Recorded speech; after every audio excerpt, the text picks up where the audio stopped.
सभी जिलेवासियों को बहुत बहुत नमस्कार। आज मैं आप सबको लाडली बहना योजना के बारे में कुछ चीज़ें बताना चाहती हूँ।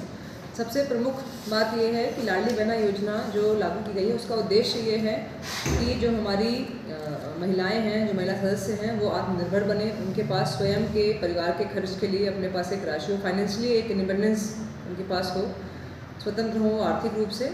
और ऐसा देखा गया है कि जब महिलाओं के पास पैसे खर्च करने की शक्ति होती है या राशि होती है तो उसका सदुपयोग होता है और वो परिवार के बेहतरी के लिए उसका उपयोग करती हैं। इसी उद्देश्य से ये योजना शुरू की गई है कि साल में 12,000 रुपये एक महिला के खाते में आएंगे और उससे हमारे क्षेत्र के परिवारों में बच्चों के उसके बेटरमेंट के लिए, उनके अच्छाई के लिए, उनके विकास के लिए उसका उपयोग हो, ये उद्देश्य है इसका।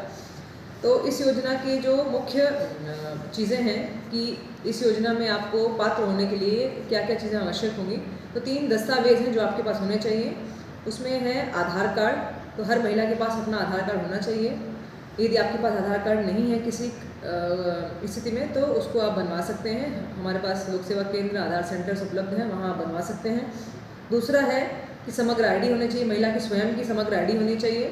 तो समग्र आईडी पंचायत में ग्राम पंचायत रोजगार सहायक और वार्ड नगर पालिका क्षेत्र में वार्ड जो मेंबर हैं वो बनाते हैं, वार्ड में प्रभारी बनाते हैं। तो आप लोग अगर किसी की नहीं है तो वो अभी भी बनवा सकते हैं। थर्ड है व्यक्तिगत बैंक खाता, महिला का स्वयं का खाता होना चाहिए। तो यदि खाता है अपना तो अच्छी बात है, अगर नहीं भी है खाता तो अभी भी आप लोग संबंधित जो भी बैंक है आपके क्षेत्र का वहाँ जाकर खाता खुलवा सकते हैं। या हम लोग अभियान के रूप में पूरे ज़िले में जो हमारे पोस्ट ऑफिस बैंक नया जो सुविधा शुरू हुई है पोस्ट ऑफिस बैंक की और बैंक सखी के माध्यम से, तो बैंक सखियों को भी ये निर्देश दिए गए हैं कि गांव में घूम के जिनके खाते नहीं है वो खाते खोलें और पोस्ट ऑफिस वाले भी हर गांव में कैंप लगा रहे हैं जिससे वो खाते खोल सकें। तो ये 3 चीज़ें अत्यावश्यक हैं। इसके अलावा कोई दस्तावेज आपको की आवश्यकता नहीं है। जो भी पात्रता की शर्तें हैं इस योजना की, उसमें आपके स्वघोषणा के आधार पर आपको पात्र मान लिया जाएगा।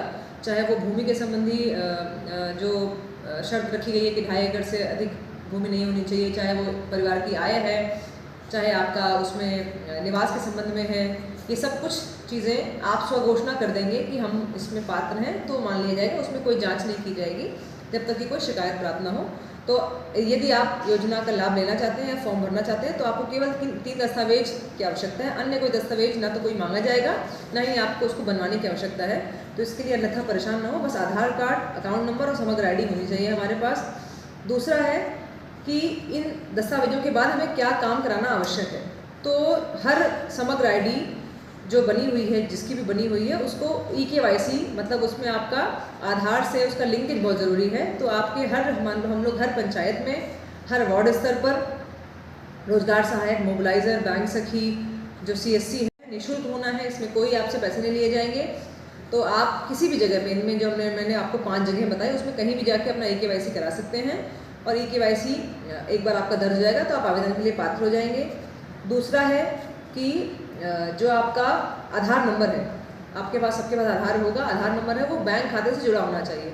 तो आधार बैंक से लिंक्ड होगा क्योंकि आधार नंबर के माध्यम से ही पैसे ट्रांसफ़र किए जाएंगे।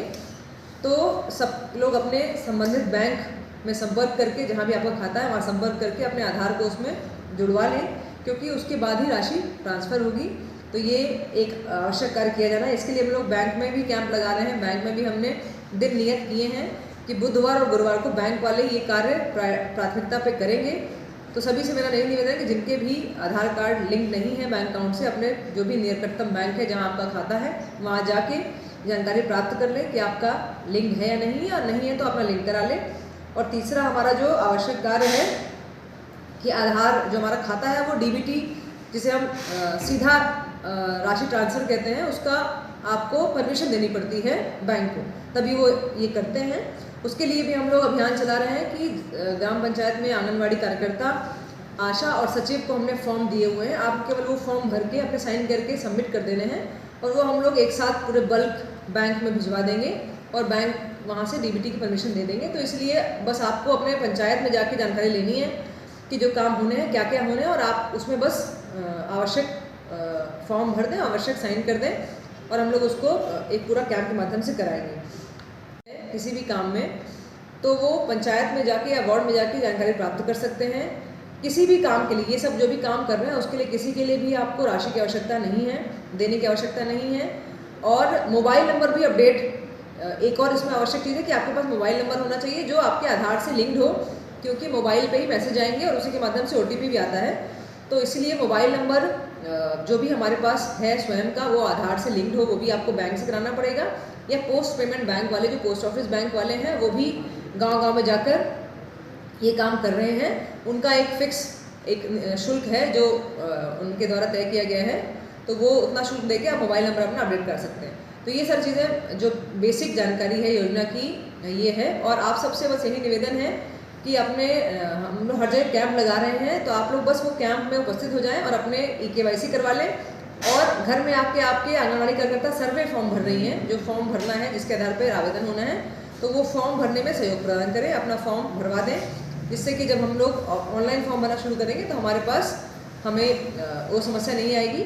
और जब ऑनलाइन फॉर्म भरना शुरू किया जाएगा तब एक बार आपको पंचायत आना पड़ेगा, क्योंकि उसमें लाइव फ़ोटो खींचा जाएगा आपका।